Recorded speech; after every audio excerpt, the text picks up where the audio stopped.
Hindi kita malilimutan, hindi kita pababayaan. Nakaukit magpakailanman sa aking palad ang iyong pangalan.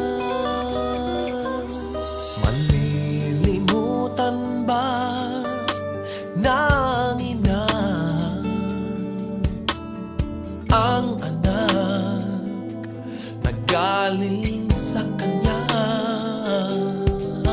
Sanggol sa kanyang sinapupunan, paano niyang matatalikdan? Ngunit kahit na malimutan ng ina ang anak niyang tangan,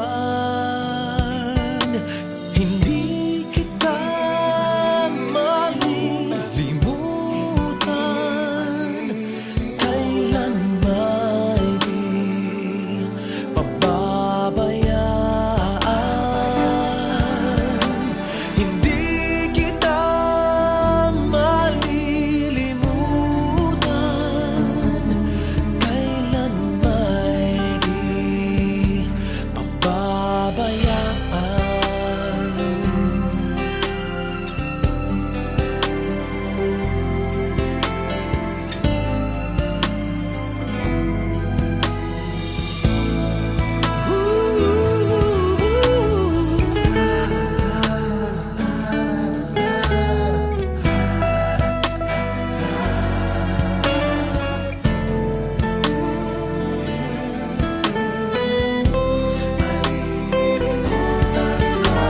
Malilimutan ba ng ina ang anak na galing sa kanya?